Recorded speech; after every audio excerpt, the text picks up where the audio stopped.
کہ اگر شہد کے اندر 6 مہینے تک کھیرا رکھ دیا جائے، کھیرا آپ دیکھتے ہیں ایک دن میں سکڑنے لگتا ہے، آپ فریش لے کر آئیں، فریج میں نہ رکھیں، باہر رکھ دیں تو دوسرے دن وہ ڈھیلا ہو جاتا ہے، مرجھایا ہوا ہوتا ہے. لیکن شہد کے اندر اگر یعنی اتنا شہد ہے کہ اس میں کھیرا ڈپ کر دیا جائے، صرف ایکسپیرینس کے لیے، اس لیے نہیں کہ آپ کھیرے جا کے رکھ دیں شہد میں، سمجھنے کے لیے بتا رہی ہوں، کیونکہ اس سے پہلے ہی کلاس کو میں نے بتایا تو کہنے لگی تو پھر وہ کتنا شہد ہونا چاہیے اگر کھیرا ہم اس میں ڈپ کریں.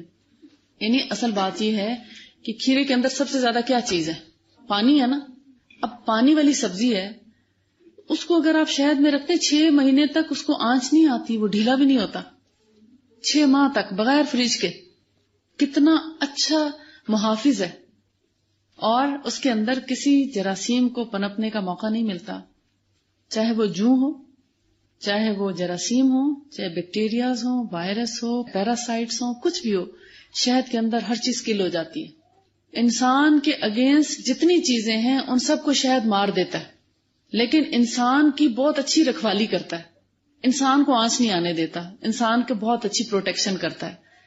گلا خراب ہے، نزلہ کھانسی ہے، پیٹ خراب ہے، کوئی بھی بیکٹیریا وائرس باڈی کے اندر یا اوپر سکن پہ بھی کوئی الرجی ہو گئی ہے تو آپ شہد کا استعمال لگا کے بھی کریں، کھلا کے بھی کریں. آپ دیکھیں گے سب سے زیادہ اچھا کام کرتا ہے کہ اس کے اندر کسی قسم کا کوئی سائیڈ ایفیکٹ نہیں. کچھ لوگوں کو شہد کھانے سے سینے میں جلن ہوتی ہے، اس جلن کا علاج کیا ہے کہ وہ لوگ، صرف وہ لوگ جن کو شہد کھانے سے معدے میں جلن ہو، وہ 1 چمچ سرکہ اور 1 چمچ شہد 1 گلاس پانی کے اندر ملا کے پئیں، ٹھیک ہے.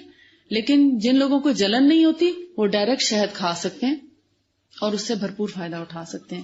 سرکہ وہ ہوگا جو پھلوں کا سرکہ ہے. جو وائٹ ونیگر آپ یوز کرتے ہیں وہ دراصل باتھ روم صاف کرنے کی دوائی ہے، وہ کھانے کی چیز نہیں ہے، وہ ایسڈ ہے، زہر ہے، وہ جس کو ہم اپنے ہر چائنیز فوڈ میں استعمال کر رہے ہیں. وائٹ ونیگر ہر جگہ آپ سنتھیٹک وائٹ ونیگر استعمال کر رہے ہیں. باتھ روم کے داغ کسی چیز سے اگر صاف نہ ہو تو اس وائٹ ونیگر سے صاف ہو جاتے ہیں، اور اگر کچن کے اندر کی چکنائی کسی چیز سے صاف نہ ہو تو اس وائٹ ونیگر سے صاف ہو جاتی ہے. آج سے گھر جا کر وائٹ ونیگر واش رومز میں رکھ دیں، اور کھانے کے لیے جو سرکہ استعمال کریں وہ پھلوں کا سرکہ استعمال کریں جو نبی صلی اللہ علیہ وآلہ وسلم کیا کرتے تھے. اور ہمارے ملک میں بہت اچھا دنیا کا بہترین سرکہ بن رہا ہے. کوئٹہ میں ایک بہت بڑی کمپنی ہے، اس کو دتوز ونیگر کہتے ہیں. اللہ دیتا جیسے نام ہوتا ہے نا، تو اسی کے نام سے دتوز ونیگر کے نام سے وہ دتو کے سرکے آتے ہیں. ہمارے یہاں اویلیبل ہیں، اسلام آباد، پنڈی، ہر جگہ، پاکستان کے اندر ہر جگہ موجود ہے. وہ اس طریقے سے بنایا جا رہا ہے سرکہ جو صدیوں سے چلا آ رہا ہے. سرکہ بنانے کا طریقہ دیسی طریقے سے بنائے جاتے ہیں. باقی جتنے سرکے ہیں وہ ہو سکتا ہے مشینی یا کچھ تھوڑا بہت سنتھیٹک بھی ہوں، مگر یہ نیچرل سرکے ابھی تک ہمیں اللہ کی رحمت ہے کہ اویلیبل ہیں. یہ بہت بڑی بڑی بھٹیوں میں تیار کیے جاتے ہیں. آپ دیکھیں گوشت کتنی جلدی خراب ہو جاتا ہے. آپ 2 دن گوشت کو، کچا گوشت باہر نہیں رکھ سکتے، لیکن اگر آپ شہد میں ایک بوٹی ڈپ کر کے ایکسپیرینس کرنا چاہیں، اگر ایک بوٹی اگر آپ رکھ کے دیکھیں تو 3 مہینے تک وہ بوٹی اسی طرح فریش رہے گی بغیر فریج کے.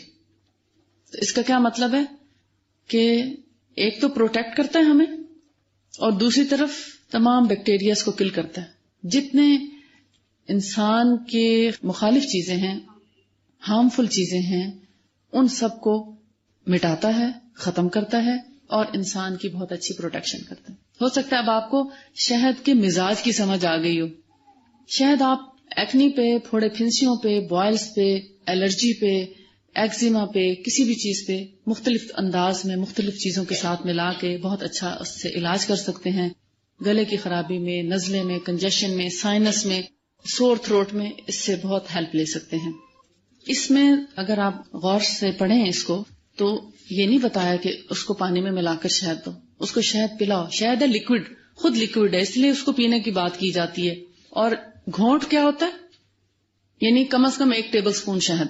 کھانے کی چیز تو نہیں ہے نا، ہے تو پینے کی چیز، تو اس لیے پیا جائے گا. اس کا مطلب یہ نہیں کہ ضرور پانی میں ملا کر پئیں. دیکھیں اس کو پلانے یا پینے کے بھی مختلف انداز ہیں. گرم پانی میں اگر آپ ملا کر پئیں گے تو قبض کو توڑتا ہے. اگر آپ اس کو ٹھنڈے پانی میں ملا کر پئیں تو آپ کے ہائی بلڈ پریشر اور بلڈ سرکولیشن اور ان کو بڑا سیٹ کرتا ہے. شوگر لیول کو انکریز کرتا ہے، اگر شوگر لیول ڈاؤن ہو جائے اس کو بڑھاتا ہے.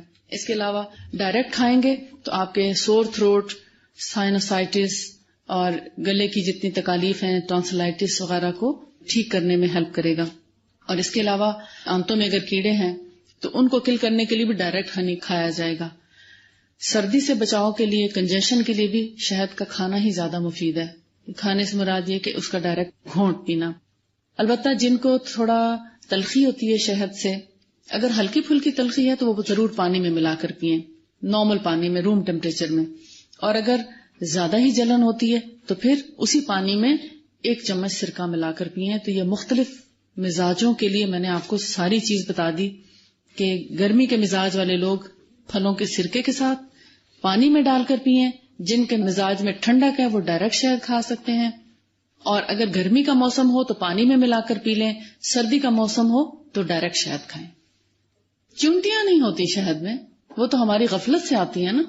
اگر چونٹی آ بھی گئی ہے تو آپ اس کو چھان سکتے ہیں، کپڑے میں چھانے تو چونٹی نکل جاتی ہے. ایک رومال اگر ہو نا ململ، اس میں آپ ڈال کے اس کو لٹکا دیں، آپ دیکھیں گے کافی دیر کے اندر ہی وہ نکلے گا، مگر نکل آئے گا. نیچے آپ اس کو بال رکھ دیں تو شاید سارا صاف ہو جائے گا. میری تو عادت ہے، میں نے جب سے پڑھا اس کو تو میں شاید ہی کوئی دن ہو یا شاید سفر بھی کوئی ایسا ہو کہ میں شاید ساتھ نہ لے کر گئی ہوں کہ مجھے ہو سکتا ہے وہاں نہ ملے تو میرے پاس شہد ہونا چاہیے. کتنا ہی طویل سفر ہو یا کتنا چھوٹا ہو، شہد میرے پاس ضرور ہوتا ہے. اور میں ہمیشہ اس کو 1 گھونٹ لے لیتی ہوں.